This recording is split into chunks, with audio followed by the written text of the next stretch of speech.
My name is Messi Pierre, welcome back to my channel. Or if this is the first time on one of my videos, welcome to the Messi family. It's a pleasure to have you here with us today. Now I'm going to be continuing with my playthrough of a game called Descent from a very small indie company called Black Banshee Studios.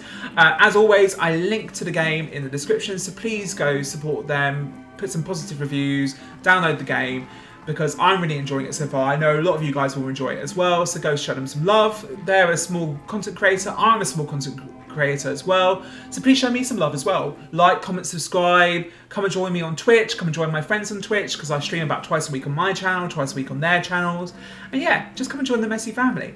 Now last time I really enjoyed this game. It's a visual novel style game, which I loved. I grew up playing things like Phoenix Wright, 999, Virtue's Last Reward, so games like that. So I love this sort of style of game. So, and then last time we did pretty terribly.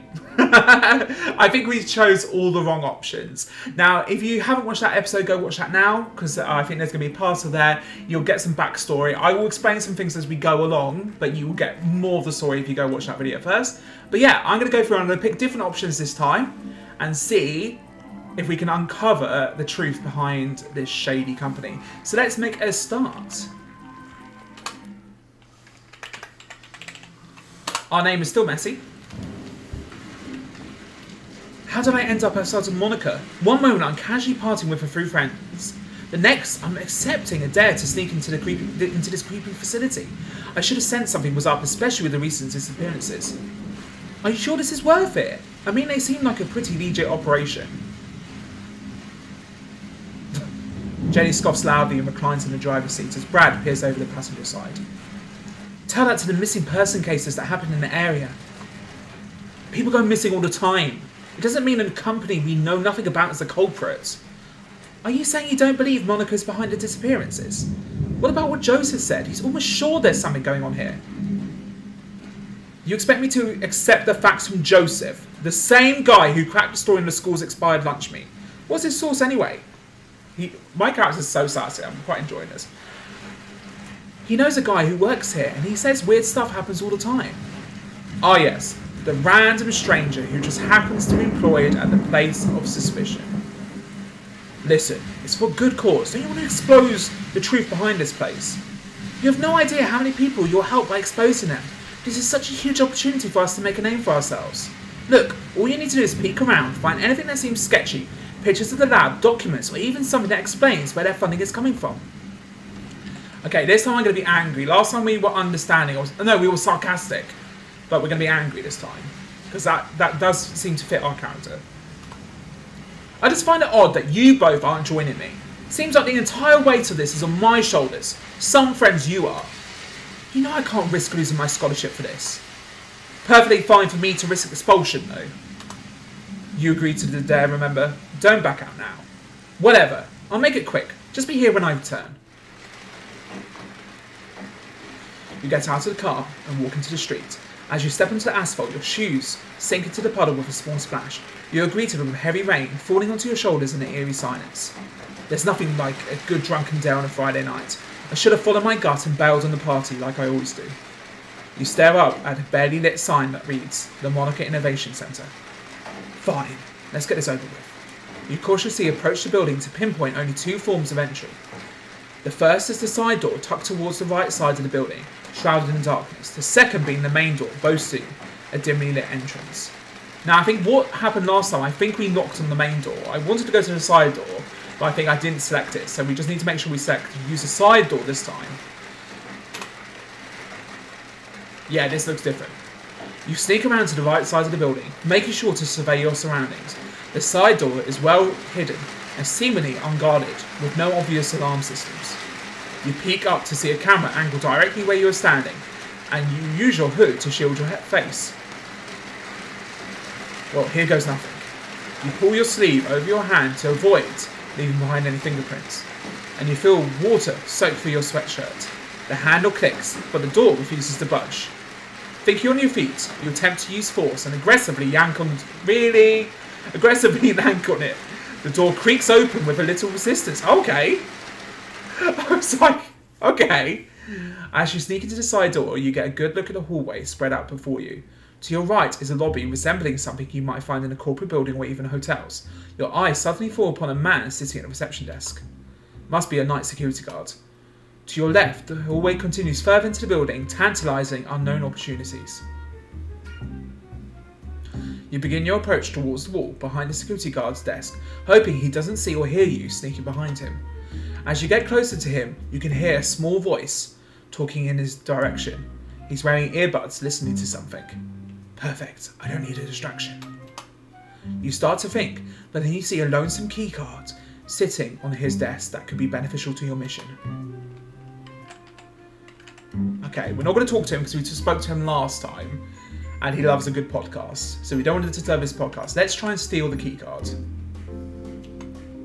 You start to formulate a plan to move the security guard's field of vision away to get the keycard.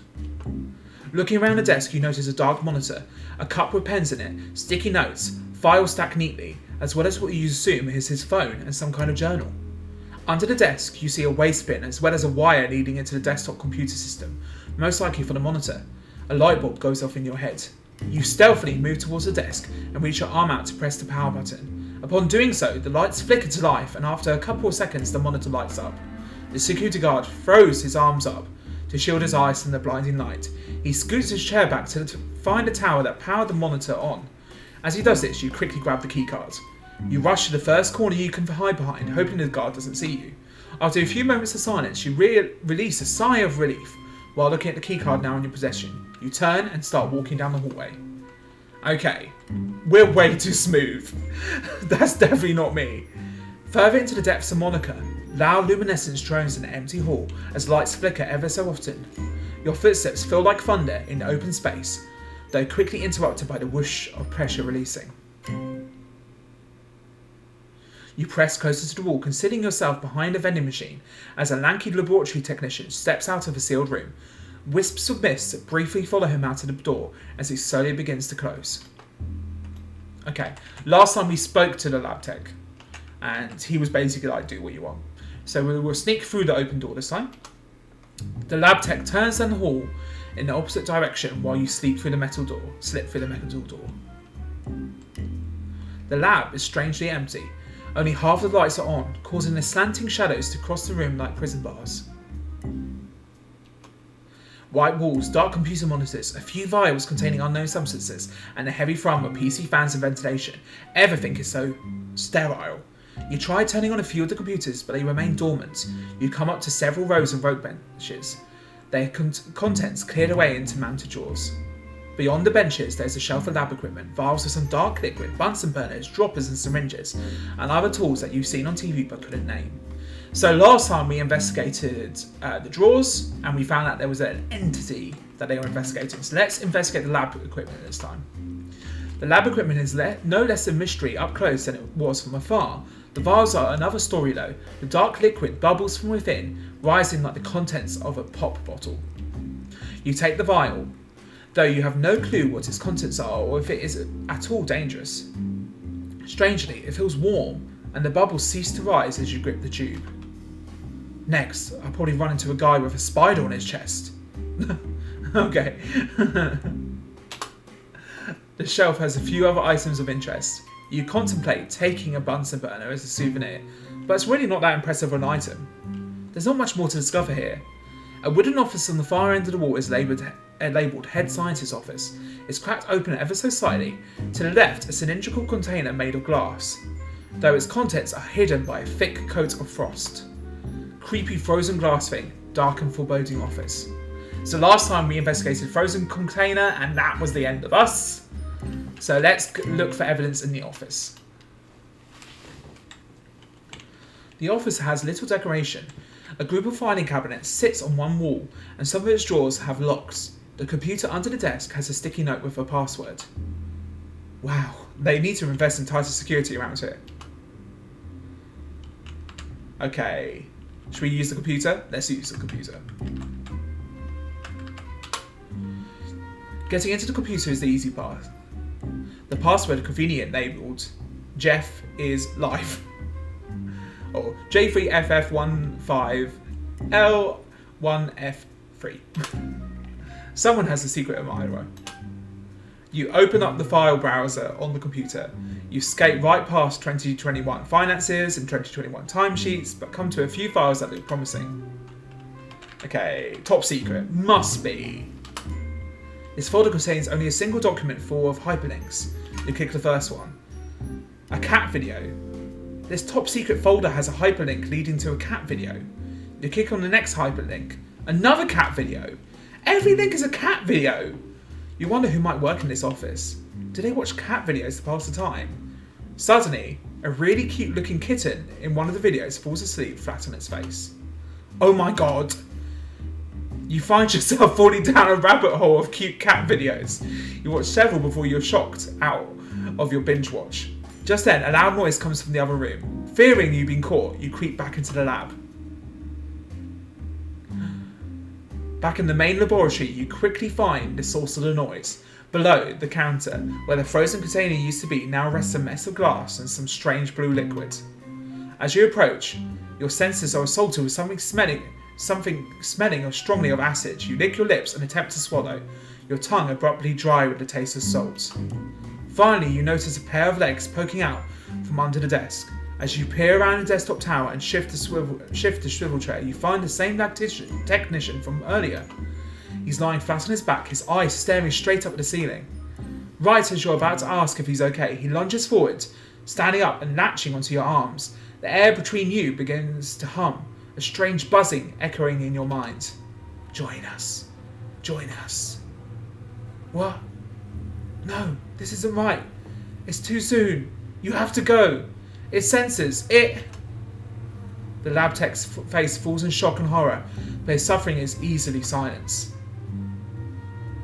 We will coalesce. I've actually looked up what the meaning of that word is. Since the last episode, it means like join together. So I was nearly right in how I pronounced it as well. The dare was never completed, and the mysteries of Monica remained unresolved. Though, in the persisting hours of the evening, deep in the depths of the hollow halls and eerie emptiness, a crash rang out. Followed precisely by perilous cries heard by no one, slivering the secrets only to be hinted at by an adverse article in the paper the following morning. Okay, so 2 individuals were reported missing this past weekend, both seen inside the Monica Laboratory building, the largest research facility among the corporation's vast list of assets. The connection between the young college student and the lab technician is still unknown at this time. However, they are only the most recent victims going missing in action over the last 6 months, while multiple case files on the matter still remain open. Okay, so we end the episode again, and we somehow ended up a similar sort of fate as part of the Blob, I think.